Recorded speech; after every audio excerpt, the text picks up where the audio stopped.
Next page पर देखो 40 page number. सभी दास भयभीत हो उठे कि अब तो इसे बहुत कठोर दंड मिलेगा, परंतु वह दास निडर होकर बोला, स्वामी, मेरे सिर का बोझ अब सभी के पेट और शरीर में है। उसकी बात सुनकर सब और भी डर गए। स्वामी ने बुलाया और पूछा कि तुम्हारा बोझ कहाँ है।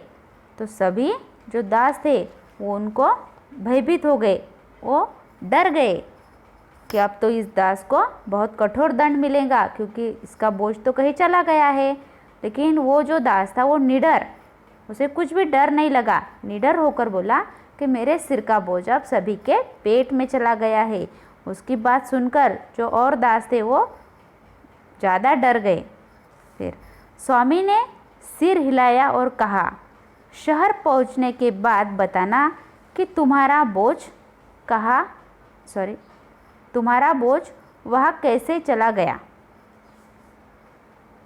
शहर में पहुंचकर स्वामी ने पुनः सबको बुलाया और उस दास से पूछा, अब बताओ कि तुम्हारा बोझ कहाँ है। ऐसे स्वामी ने फिर से उसे बुलाया और फिर से सवाल पूछा। दास ने कहा, स्वामी, सबने चुन चुनकर हल्का बोझ उठाना चाहा। मैं जानता था कि सबसे भारी बोझ भोजन सामग्री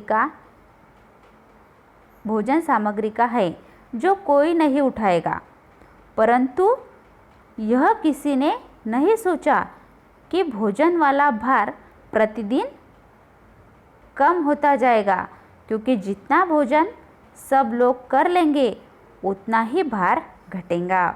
तो देखो क्या सोचा था उसने, सबने चुन चुनकर हल्का बोझ उठाया और जो वहाँ पड़ा था वो भोजन सामग्री का बोझ था। लेकिन जो और एक दास भी चुपचाप खड़ा था, तो उसने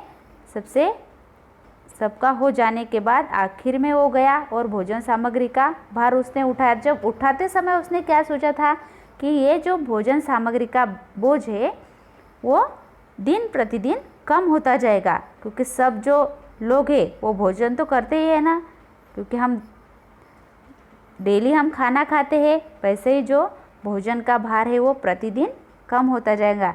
यही सोचकर उसने वो भोजन सामग्री का बोझ उठाया था। देखो, इस तरह यात्रा के अंतिम दिन मेरे पास बिल्कुल बोझ नहीं रहा। वह भोजन पेट में गया और शरीर में मिलकर ताकत बना, इसलिए मैंने वह बात कही थी, क्योंकि उसे पता था कि उसने कुछ भी नहीं किया था।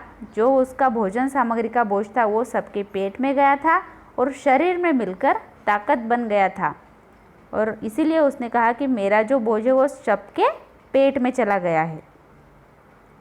स्वामी ने कहा, मैं इस योग्यता की परीक्षा लेना चाहता था। स्वामी ने कहा, मैं इसी योग्यता की परीक्षा लेना चाहता था। आज से तुम स्वतंत्र हो, आज़ाद। आज से तुम आज़ाद हो। यह अपना पुरस्कार लो। पुरस्कार, इस शब्द का अर्थ है इनाम। यह अपना पुरस्कार लो और जाकर सुख से जीवन बिताओ। जो व्यापारी था, जो स्वामी थे, वो यह परीक्षा लेना चाहते थे कि कौन सबसे होशियार है, कौन अपने दिमाग का, अपनी बुद्धि का इस्तेमाल करता है। लेकिन एक जो दास था उसने बिल्कुल इसी तरह से अपने दिमाग का इस्तेमाल करके भोजन सामग्री का जो भारी बोझ था वो उठाया। लेकिन वो उठाने के पीछे भी उसका अलग एक इरादा था, क्योंकि ये जो भार है वो दिन प्रतिदिन घटता जाएगा और सबसे आखिरी के दिन में उसके हाथ में कुछ भी नहीं था। यात्रा के अंतिम दिन में उसके हाथ बिल्कुल खाली थे, और स्वामी ने कहा कि मैं इसी योग्यता की परीक्षा ले रहा था और तुम इस परीक्षा में सफल हो गए। अब ये पुरस्कार लो और अपना जीवन सुख से बिताओ।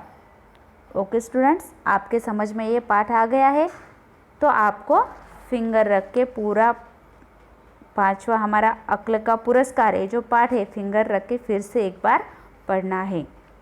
देखो पेज नंबर 41 पे माइंड मैप दिया है। फर्स्ट नंबर पे है, सर्कल में देखो क्या राइट किया है, व्यापारी के खुश होने का कारण व खुशी में की गई घोषणा। कौन सी घोषणा की थी व्यापारी ने?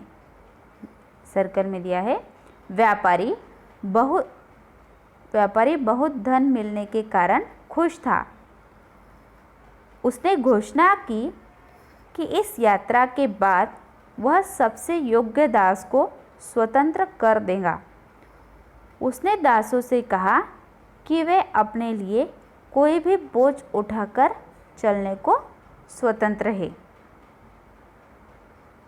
सेकंड नंबर पे, दासों द्वारा किया गया काम। सबने कम वजन वाला बोझ उठाया और भोजन वाला भारी बोझ वही छोड़ दिया, जिसे अंत में खड़े एक दास ने उठाया। सब व्यापारी के पीछे पीछे चल पड़े। थर्ड नंबर पे है, योग्य दास का चुनाव। कैसे हुआ था योग्य दास का चुनाव? कैसे परीक्षा ली थी व्यापारी ने सभी दासों की? तो देखो, सबसे भारी बोझ को लेकर चलने वाला दास योग्य साबित हुआ, क्योंकि उसे पता था कि इसे भारी समझकर छोड़ने वाले दास ये नहीं जानते कि इसका बोझ हर रोज कम होगा और एक दिन खत्म भी हो जाएगा। और लास्ट है, विजेता को मिला पुरस्कार और स्वतंत्रता। इसी तरह से ये है हमारा 5वां पाठ, अक्ल का पुरस्कार।